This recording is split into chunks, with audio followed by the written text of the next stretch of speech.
Hi, everyone. Welcome to my YouTube channel. Today, I'm here with Eliza, whom I met at the Ramdas Spiritual Retreat last December of 2021.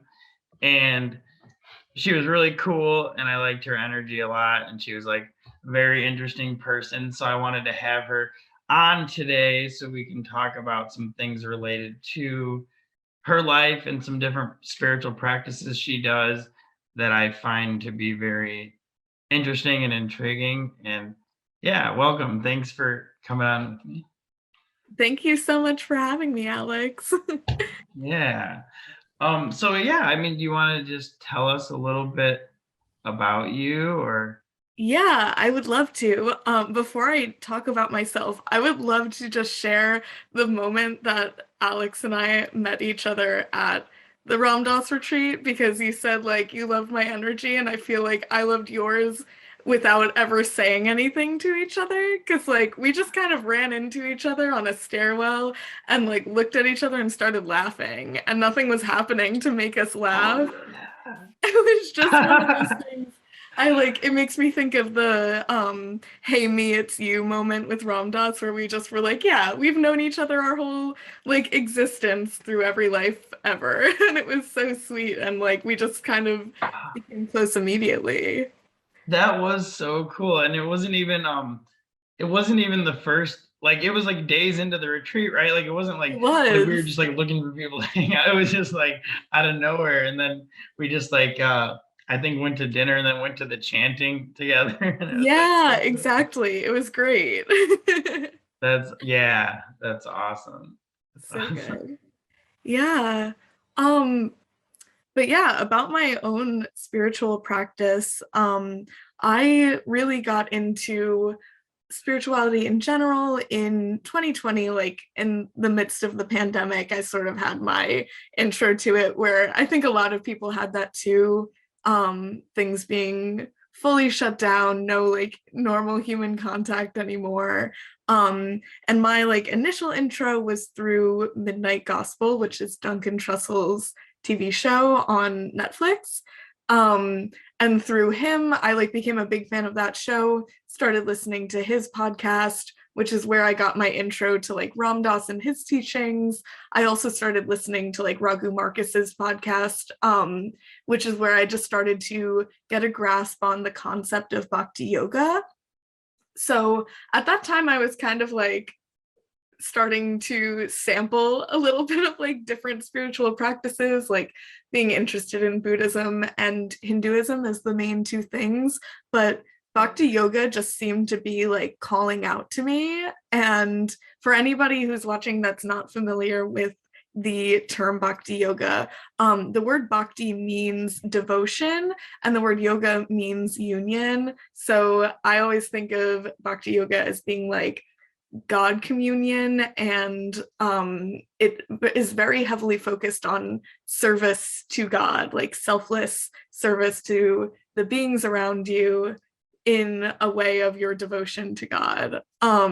So yeah, I started to kind of get to know what bhakti meant through Ram Dass and eventually found my footing in the Hare Krishna community. Um, which has been immensely helpful. The Hare Krishnas love like book distribution, so you get a lot of books to read, and people are so willing to answer any questions that you have, which is super awesome. You can ask like really esoteric and skeptical things, and people are very receptive to that and like willing to work with you and help you out and meet you where you're at. So I first started going to that temple about a year ago. It's almost exactly 1 year since I went to the Hare Krishna temple that's in Brooklyn. And through them, I started to read the Bhagavad Gita, which is a really important part of my current spiritual practice, as well as chanting, doing japa, which is a chanting practice where you're practicing a mantra on like a rosary, which is called a mala in our world. So there's 108 beads on the mala, and you chant the mantra once for each round or on each bead. And depending on where you're at, the goal is to kind of do 16 rounds of it. I personally am at a point where I do one round because I want to do one and like devote myself wholly to it and work on the consistency and the quality before the quantity. So that's like a very basic intro to my own journey. Yeah, I do one now too. Yeah. I was doing some more, but I'll do a couple of other mantra too. But the Hare Krishna, I do one in the day because it is important. I think the quality is important. I mean, like instead of yeah. Yeah, it's so important. And I like, for so long, I wasn't focusing on quality because I was like, I need to be doing more of this and I'm not doing enough. And then I realized I was struggling with just like getting any of it done on every day. It would be like, oh, I did Yeah. 4 rounds on this day and 0 this day and 1 next. Like it was so sporadic. And I asked one of my friends who's been in the tradition a lot longer than myself for some advice, and he was like, just do one. Like try to focus on doing 1 round and do it every single day and don't let yourself miss any days. Yeah, just that makes a lot of sense. That's funny you mentioned the midnight gospel seemed to introduce so many people that I've met into their Yeah. into like their spirituality, and it's funny because the first book that I ever got was from the Hare Krishnas. You mentioned how they love to give out books, and when I was in rehab in 2016, that was how I got my first book, The Science of Self-Realization by Right. Prabhupada, was because a guy in there was like, "Hey, someone gave me this at a concert. He's like, do you want it?" And that was like such a now that I realize how powerful of a moment that was, like that changed my whole life. Just this kid who was like, maybe this guy wants he didn't even realize what he was doing, but like that changed my whole life that he gave me that book. It's so crazy. I think that we all the moment that we have that first contact with God is so perfectly planned, where you might realize later on like there were all these signs coming toward me for so long and I never took them to be signs, and I never took that initiative to like start learning about the tradition. But I know that for me, my first time that I went to the Hare Krishna temple, it was after I was like walking through Washington Square Park in Manhattan one day.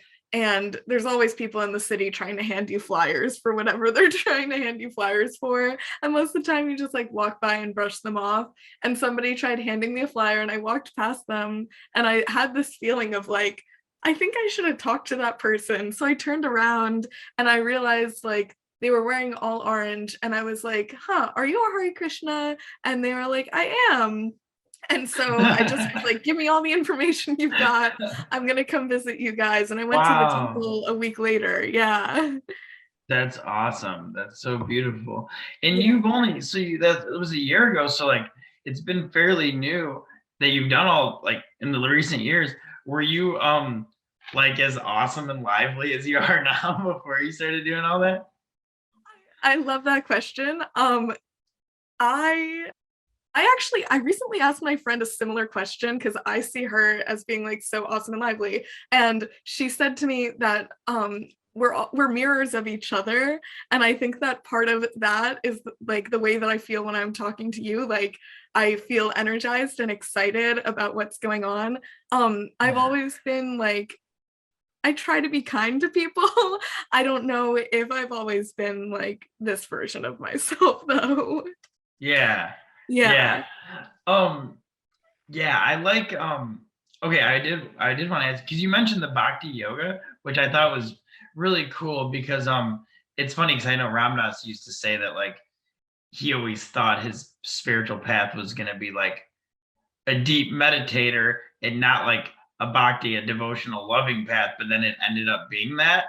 And when Yeah. I used to hear him say that, I was like, yeah, but mine's also just gonna be the meditating thing.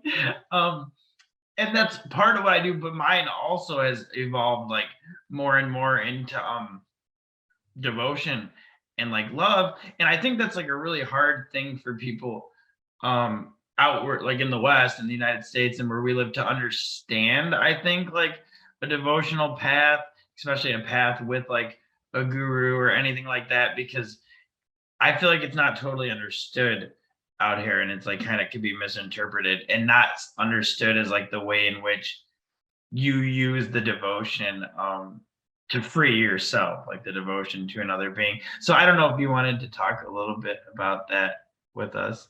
Yeah, man, you said a lot of great stuff. So let me think of like where I want to touch on that. Um, you're you're mentioning a bit like the idea of using the service to like free yourself. And I actually, hold on, I think I bookmarked something in my Gita that I wanted to bring up. Um,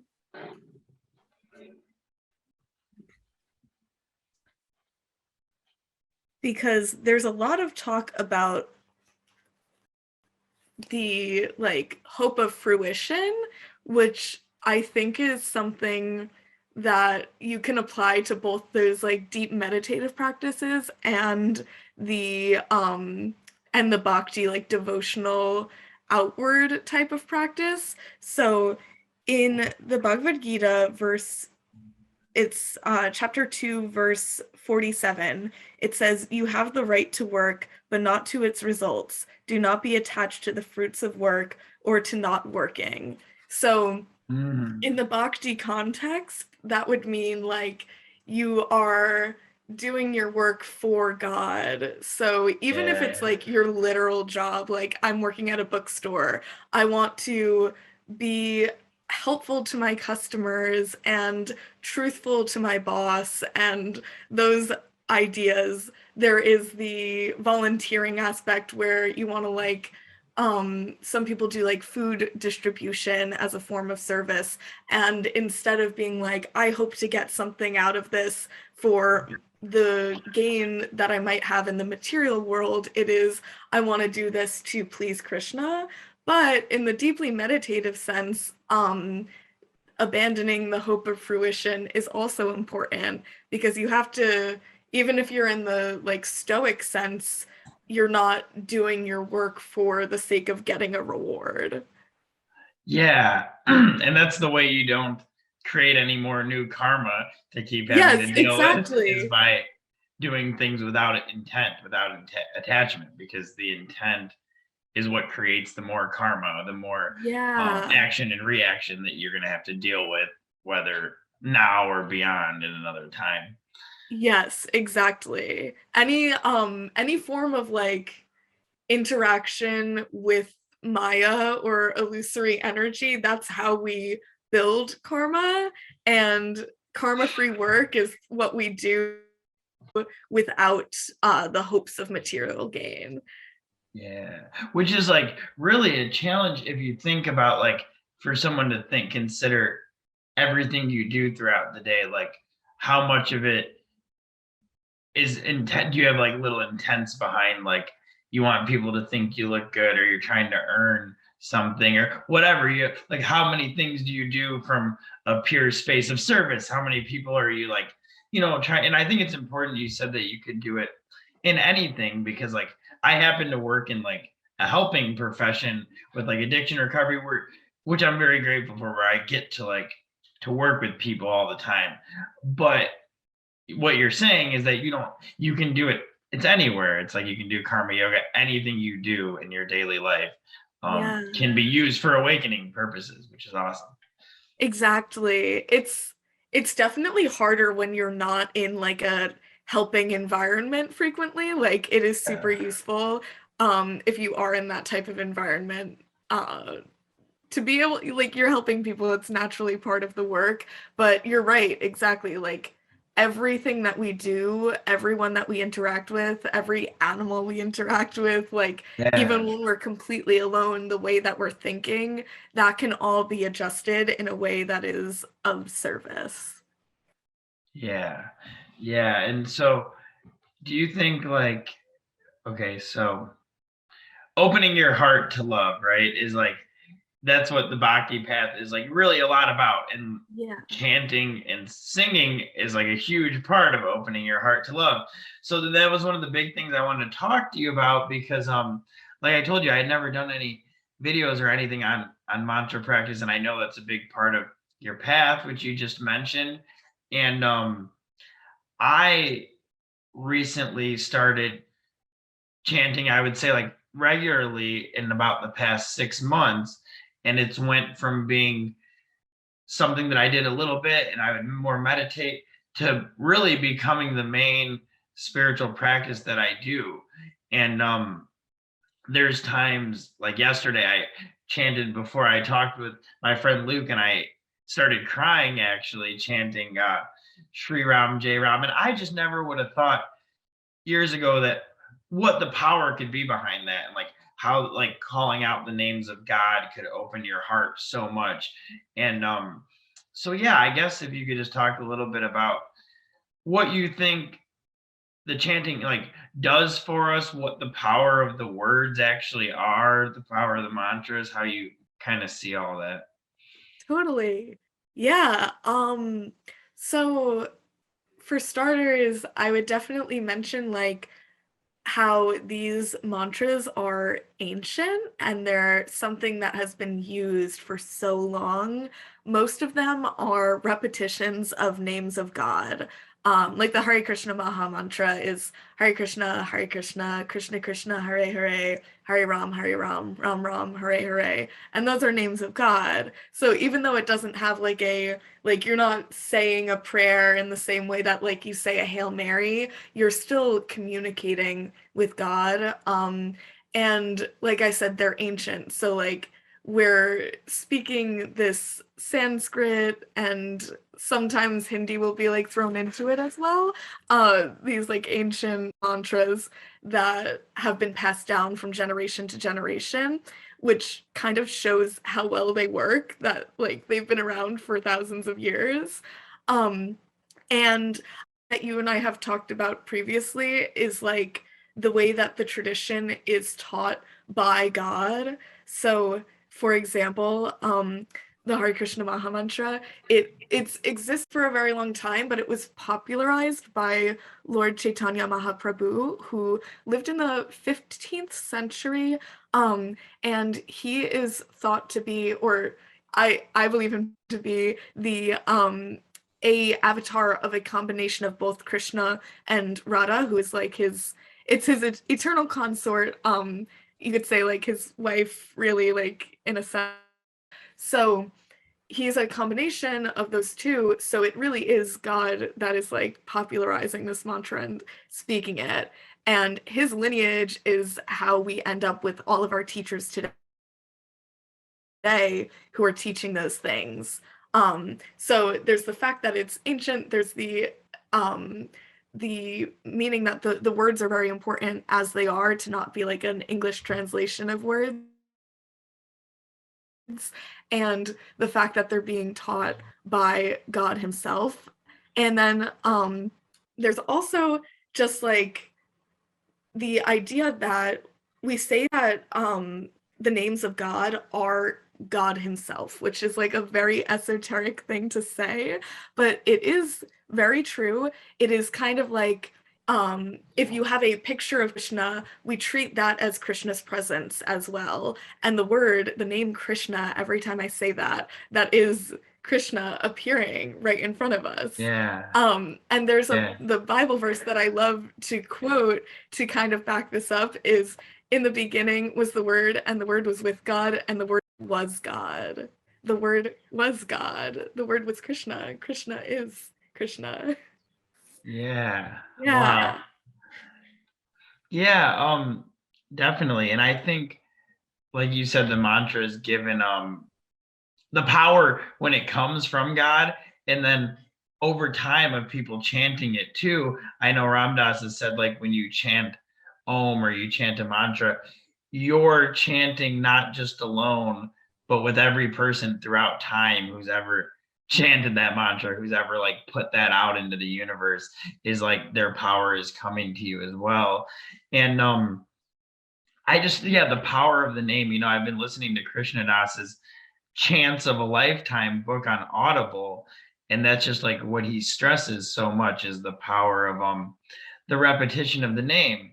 And Maharaji Neem Karoli Baba, Ram Dass's guru and the founder of really the tradition that we're a part of, one of the traditions that we're a part of, the main tradition I'm a part of, he would say, by repetition of the names of God, like everything is fulfilled, and he says, like, you can keep chanting Ram, which is the name of God, whether in lethargy or anger or whatever state you're in. He says, keep chanting. And he says, eventually the true Ram will break through and then you'll be free. Eventually, like the real sound of God will come and then you'll be liberated, you'll be free. But yeah. Yeah. So power of the sound and the mantra.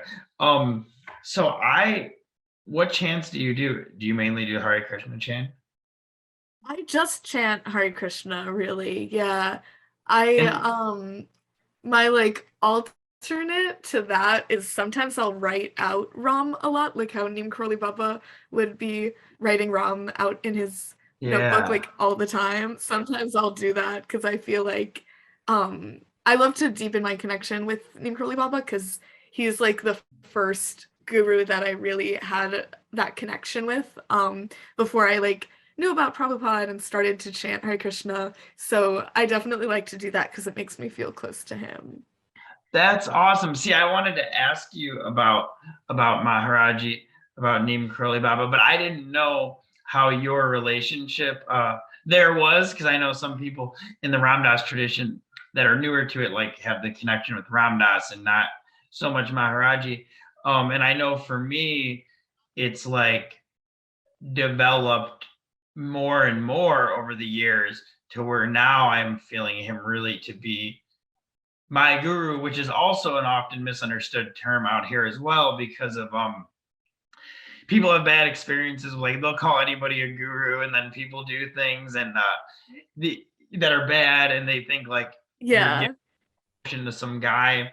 But I always like the explanation of or some woman of Ram Dass would say, like, a guru, he says, is a pure mirror, and he says he's not anybody at all. He's a totally, or she, or it is like a totally liberated being that is only here to work as a spiritual vehicle to help you get free, like here to serve you, and is also in you, of course, and also is you. um but like trying to convey Yeah. that concept sometimes to people that, like, the devotional path can't be understood by the mind so much, like by the intellect. um like those times, like I can't convey to another person like the feelings in my heart that I'll get, or like that deep connection of love.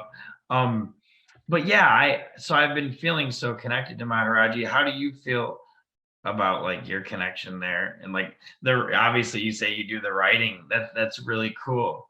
That's really cool. Yeah. Yeah. He was like a really big part of my familiarization with God because I kind of was opposed to the word God made me like uncomfortable for a long time because I just the way that I was raised like in the Catholic Church and I didn't really feel a connection to it and the word God Yeah, yeah, eventually just like made me feel so uncomfortable.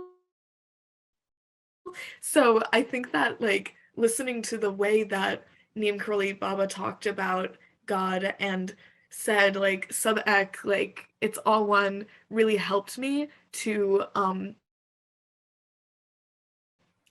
become comfortable with it and to be comfortable with even like the teachings of Christ and reframe all of that because of how he taught his devotees. So yeah, I definitely have felt like a really deep connection with him. That deepened a lot when I was at the retreat with you and everyone else. And it's something that I come back to when I'm like sort of feeling distressed or like my connection to God is like not as strong. I think that I'll kind of turn to Maharaji in yeah, response to that. Um, it makes it really easy to have a person to talk to because even though we talk about God as being a person, like Krishna as the supreme personality of Godhead, and we speak of him as a personality for a reason. The reason is the familiarity more than anything, and it, for me at least. I think it's so important to have that like friend in God. But I think that it's even easier to turn to someone like Maharaji when there's so many recent stories of him and his life on earth and the things that he did for others and the insane miracles that he has performed and as Yeah. so many devotees have witnessed. So I think really out of whack and I need some realignment. Yeah, yeah, it'll make now I just get so touched by him. When I hear the stories about Maharaji, often I'll cry. And I agree. I think that's beautiful. You said how he helped you telling the stories about Christ, about Jesus, because a lot of the original devotees they went to the East and because they didn't think they could like they weren't finding what they were looking for here in the West spiritually. And then Maharaji, who is a Hindu guru per se, started talking about like the love of Christ and everything, and like really drove home to everybody that it's all one, like he said. And he would like greatly honor Jesus and like the love of Christ. And it's funny because I tell people now, because I have a great love for Jesus and a great connection with Jesus. And it's tricky when I talk to people because I'll be like, yeah, I not a Christian, but I love Christ. And like sometimes that's people don't totally understand that. But because I see that, I see the essence of that. Um, that's really cool. You do the writing of the names of Ram. I would like to do that. That sounds like a really powerful practice. And like Maharaj used to, and it's so interesting, like out Yeah. here to change the way we think, because like it almost could seem like it'd be absurd that repeating names of God would do anything, would change anything in us. But it clears away that veil that covers our heart. It clears away the veil of illusion, and it, like the more we chant, it's like cleaning the mirror. It's like polishing the mirror. Yeah, yeah, exactly. Exactly. Yeah. So yeah, and that's why I It just is like distilling yourself, distilling the soul from the contamination of material reality. yeah, yeah, yeah, exactly. And I do the japa all the time.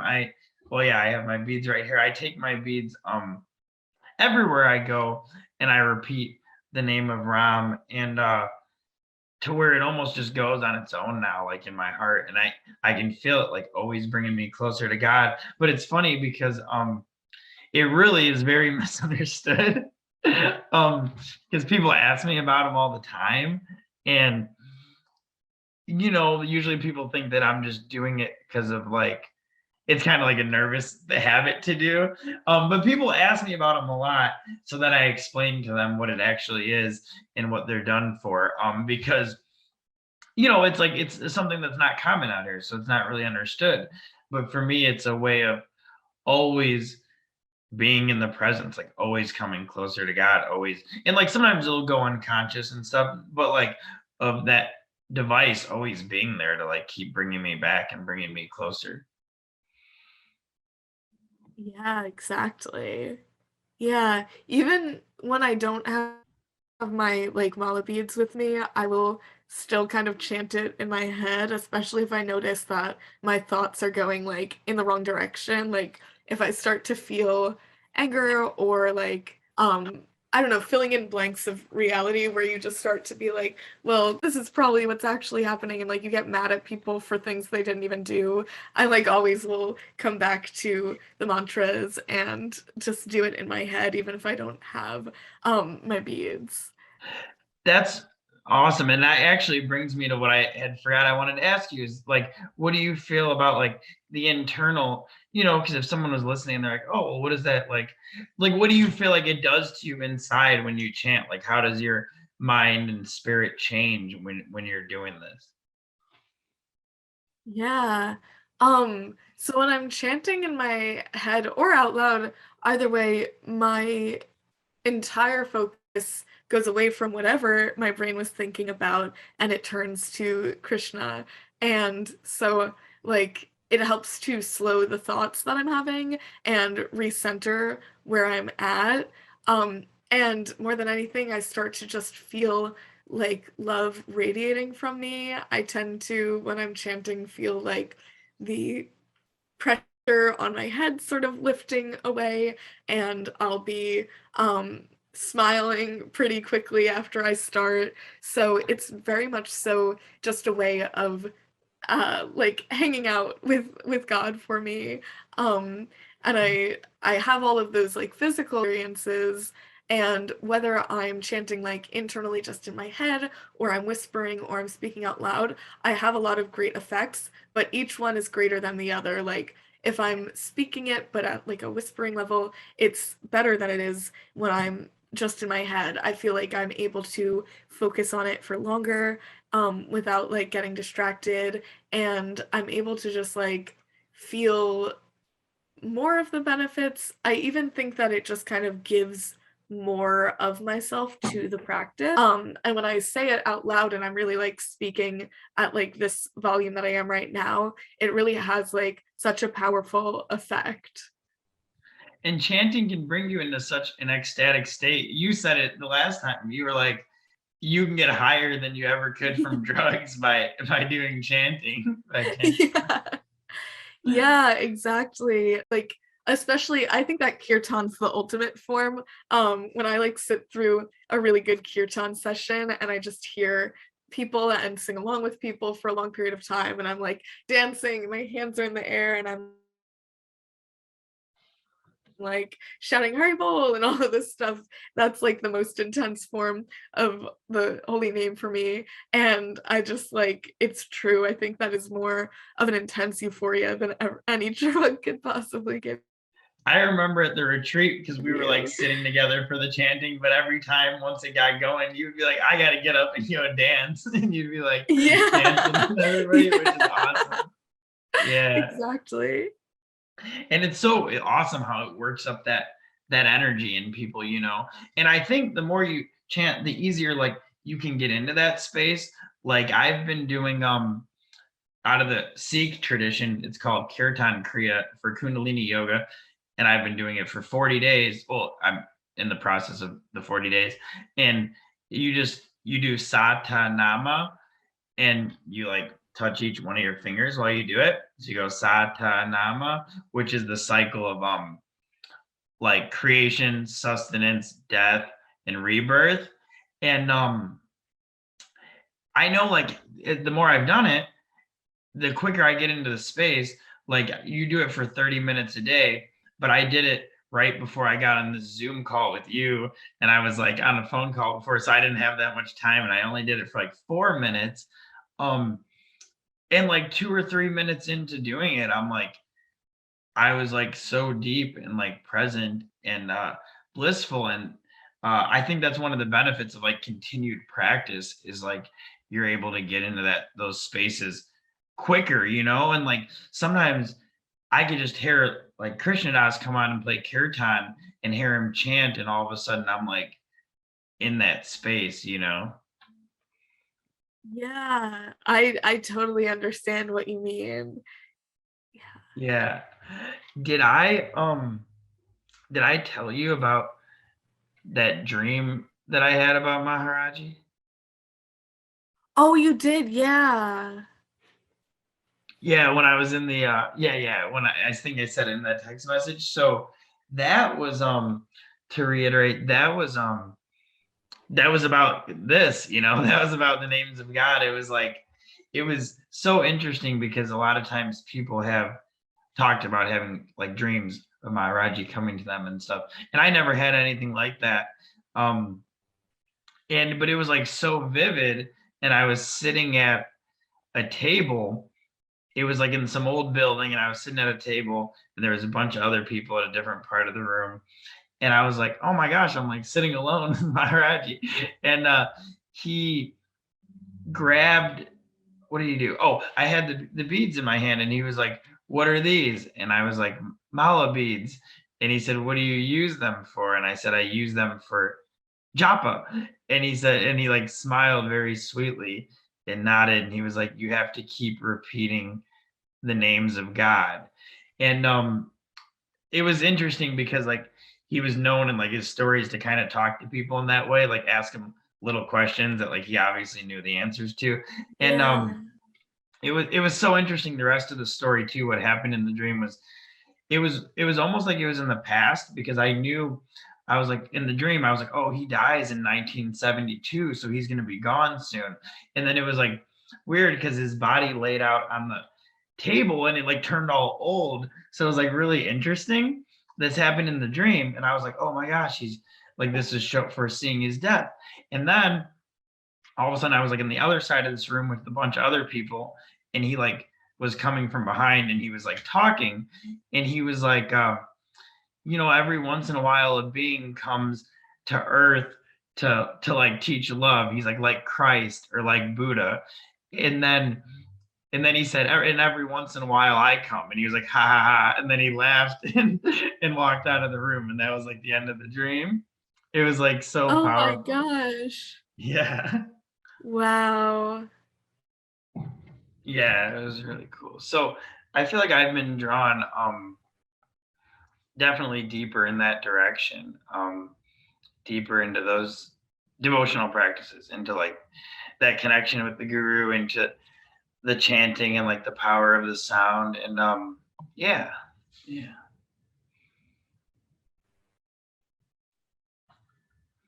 Yeah.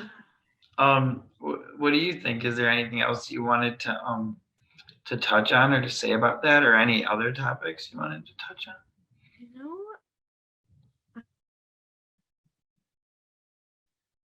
I don't know if there's anything else that I can think of right now that I want to add.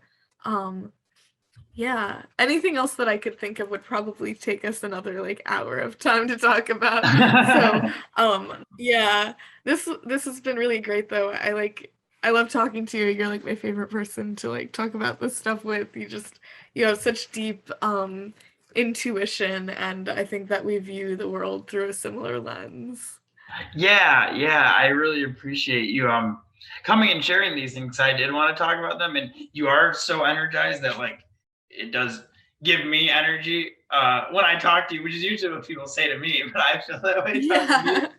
Yeah. Um, but it is, no, it is true. We do definitely have a similar like intuitive understanding, because a lot of the things you'll say I'm like, yes, exactly that. And that's why I Yeah. wanted to talk to you about these things.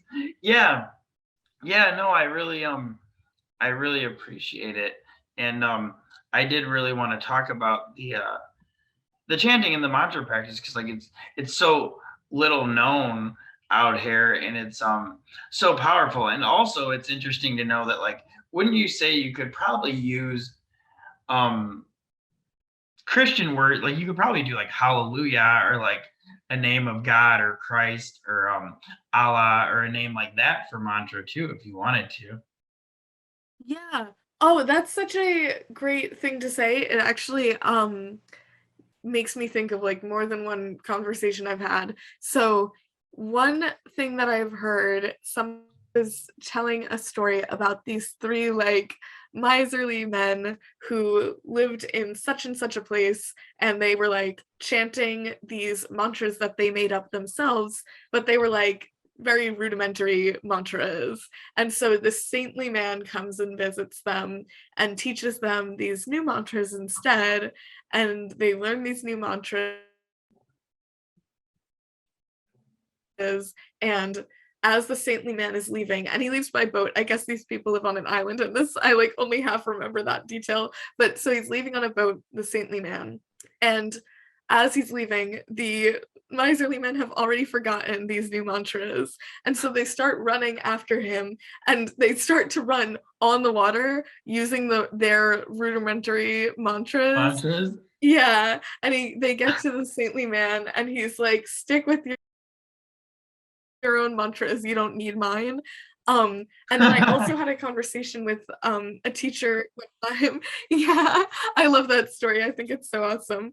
But I had a conversation with a teacher one time, and he was talking about the actual importance of the words, because um, the the words can have that power even if you don't understand them. And I think there's a lot to be said about that. So both like the actual words that we do use um in like the Hindu tradition, and the intention behind it are super important when it comes to the chanting practice. If you are doing that practice and you are saying like a different name of God, if you are saying something related to like Christ or like Yahweh, and you are saying that repeatedly and your intentions in like the right place, then you'll still get like a similar effect. But the names that are passed down in Sanskrit have a really important purpose, primarily because it is said to be the language of the gods. Yes, the language of the gods. Yes. Yes, I forgot we had said that before. Yeah. So the sounds have special resonance and like special power. Yeah. Yeah, but the meaning also, like the intention also is so important. I know Krishnadas in his chants, and Krishnadas is like, he's the most popular Western kirtan singer in the world. Yeah. And he says in his book that he's like, I don't even know too much about, he's not even super into like like he knows and has read the stories of like Ram and Krishna and stuff, but really he doesn't um know too much about those. He's just more like he just chants the name with devotion. And like when people ask him like who's Hanuman and stuff, he'll be like, well, you can go read about him, but like he's not into really even explaining that because he just understands the power of the name, like of the chants, you know. Right. Um, which is interesting. There's also a in the Kundalini yoga tradition, which comes out of Sikhism, they have their language. It's called Gurbani, and it is not a language that's spoken like in conversation. It's only used for like these mantras and like the holy text. Right. And it really is from India and comes out of basically the Sanskrit tradition. Some of the words are the same. They're very similar. So it's a very similar type of thing. But I always tell people when we do the chants in the Kundalini yoga is that I do like to explain like what the words mean a little bit, but you don't have to know what the words mean to get the benefit out of doing the chant. Exactly. Yeah. Yeah. Yeah. No, that was beautiful. I like that story about the monks and the word. I think that's a good way Yeah. to end our conversation. Thank you so much. Yeah, thank you.